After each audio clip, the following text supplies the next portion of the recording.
Assalamualaikum, hai semuanya, kita bertemu lagi di video reaction saya kali ini guys, oke? Semoga semuanya sehat selalu.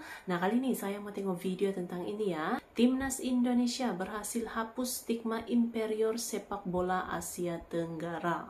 Kita lihat bagaimana kesuksesan Timnas Indonesia gitu ya. Setelah bergabungnya pemain lokal, pemain keturunan gitu kan, sudah bergabung dalam satu pasukan gitu. Lihat bagaimana naiknya gitu kan. Timnas Indonesia yang mana kita lihat sekarang sedang menjalani perlawanan ronde ketiga gitu kan untuk kualifikasi Piala Dunia 2026. Memang mantap. So, jangan lama-lama lagi, mari sama tengok video ini. Let's go. Bila kita sekalikan ataupun gabungkan, campur adukkan elemen-elemen yang aku sebut ni, dapatlah kita satu pasukan Indonesia yang sangat garang dan berwibawa di pentas Asia, Kish. Bila aku tengok pasukan Indonesia dan corak permainan mereka, kau tahu mereka mengingatkan aku kepada siapa? Siapa? Pasukan Atalanta Gasperini 3 tahun lepas. Ya. Yang ada Papu Gomez, Josip Ilicic. Ya.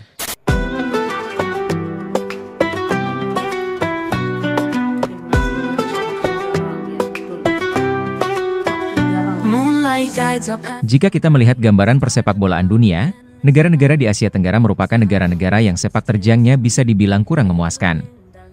Bahkan hal ini membuat negara-negara di Asia Tenggara selalu minder apabila mendapatkan lawan-lawan dari kawasan lainnya. Misalnya saja Asia Barat dan Asia Timur. Itu pun baru melawan negara-negara di Asia. Belum lagi bila mendapatkan lawan dari negara benua Eropa dan Amerika. Namun dalam waktu belakangan ini, Indonesia sebagai perwakilan dari Asia Tenggara telah berhasil merobohkan dinding ketidakpercayaan diri tersebut, sehingga membuat negara-negara lainnya di Asia Tenggara melihat Indonesia sebagai pioner yang dapat diandalkan. Melawan negara manapun sebagai perwakilan Asia Tenggara, tanpa rasa gentar sedikit pun.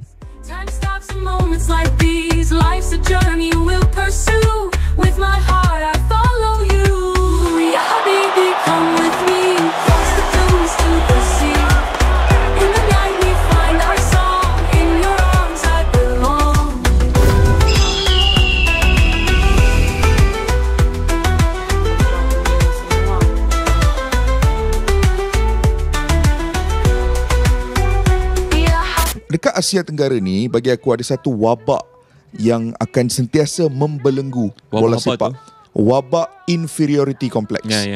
Akan sentiasa membelenggu mana-mana pasukan di Asia Tenggara. Kerana sebagai sebuah negara, sebagai sebuah kawasan, kita sentiasa dilihat sebagai kawasan yang kecil, third world nations. Kalau tolak tepi Singapura, yang lain semua dilihat sebagai the less important ones, third world nation. Tak begitu besar, tak begitu penting. Walaupun kita ada populasi yang cukup besar Asia Tenggara, khususnya dengan Indonesia kan.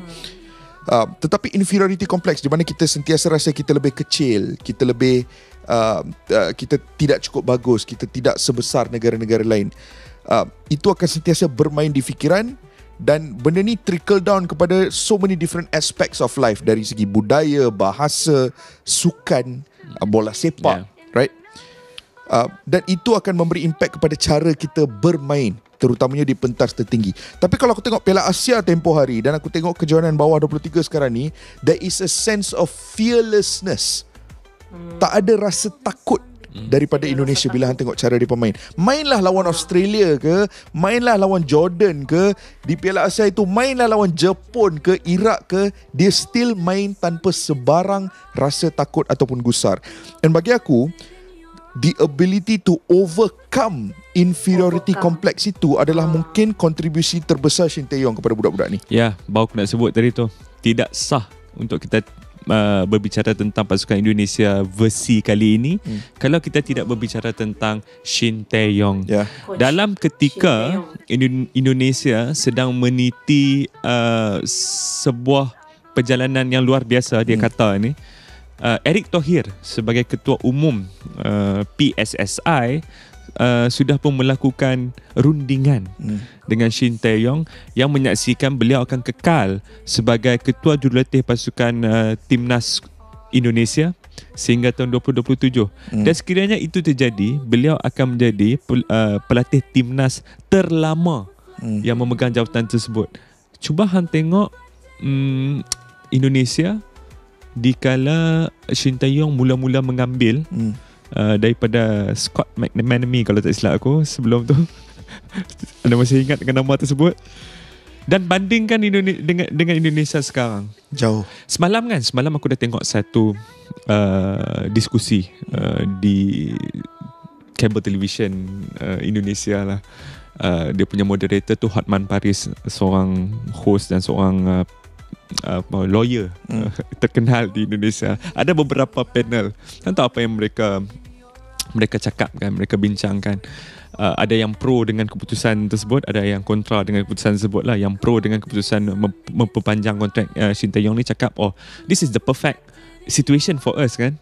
Dia ada dynamic dia dengan Presiden Federation dan is for the greater good. Sekarang ni sangat positif. The public notion is positive, result is positive. You can see the work of Shin Tae-yong. Ada juga yang cakap Shin Tae-yong ni hanya hebat kalau dia disuap oleh Erick Thohir. Bukankah itu yang perlu? Itu yang kita mahukan. Itu yang kita ketagihkan. Itu yang kita ketagihkan. Semua kita negara mahukan dinamik yang sangat baik di antara presiden dan ketua umum dan juga dengan ketua jurulatih pasukan kebangsaan. Dan Indonesia ada perkara tu sekarang. Adakah kita boleh kata perkara yang sama tentang Malaysia? Saya tak nak berbicara tentang Malaysia sekarang. Saya nak kekal di topik Indonesia. Golden sun begins to rise. Love reflected in your eyes. Love reflected in your eyes.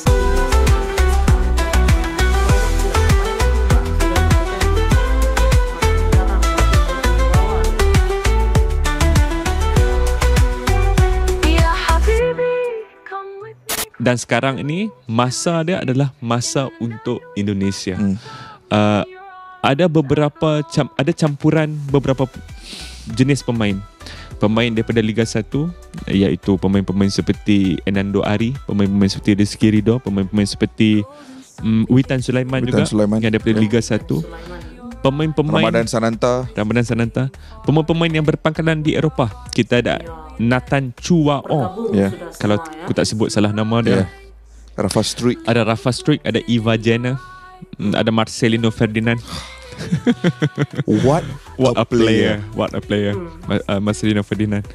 Dan juga ada beberapa nama lain yang sejak akhir-akhir ini meniti di bibir-bibir peminat bola sepak Indonesia, seperti Justin Hubner yang baru saja melengkapkan perpindahan dia ke pasukan J1 iaitu Cerezo Osaka.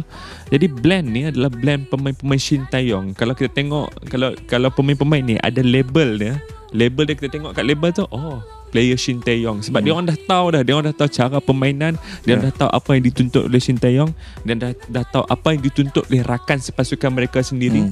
Kalau kita tengok prestasi pemain, aku nak single out pemain seperti Rizky Ridho yang a permanent fixture dalam plan Shin Tae-yong, sama ada untuk pasukan bawah 23 ataupun pasukan senior kan. Level dia dah lain, Kish. Level dia dah memang level seorang centre back kebangsaan yang boleh bersaing di peringkat antarabangsa. Juga kita ada surprise packages daripada pasukan Indonesia ini. Pemain-pemain seperti Hoki Caraka, pemain seperti Komang yang sudah memberikan gol. Aku ada berdiskusi dengan seorang peminat daripada Indonesia. Aku tanya dia, siapa pemain Komang ni? Aku first time tengok, dan dia sentiasa berada di tempat yang betul di ketika yang betul untuk melakukan percubaan. Walaupun dia seorang pemain pertahanan kan. Aku rasa bila kita sekalikan ataupun gabungkan, campur adukkan elemen-elemen yang aku sebut ni, dapatlah kita satu pasukan Indonesia yang sangat garang dan berwibawa di pentas Asia, Kish.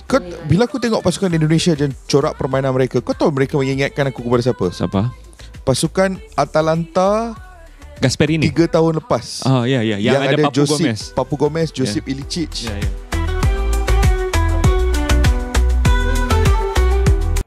betul lah katanya gitu kan. Kalau kita lihat gabungannya gitu kan bergabung semua nih dalam satu pasukan, inilah dia yang kita lihat ini, timnas Indonesia semakin garang, semakin berwibawa, dan inilah yang mencuri perhatian dunia gitu kan, bahkan juga mengejutkan,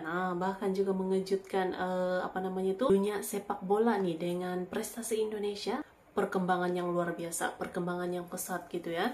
Sampailah di titik sekarang ini timnas Indonesia sedang berjuang ini untuk kualifikasi Piala Dunia 2026 ya. Memang luar biasa kan perkembangan timnas Indonesia yang semakin mengejutkan. So, terima kasih banyak sebab kamu sudah menonton video ini. Jangan lupa macam biasa untuk support channel saya dengan subscribe, like video ini, dan jangan lupa untuk komen juga, oke? Terima kasih banyak dan kita jumpa lagi di video seterusnya. Assalamualaikum.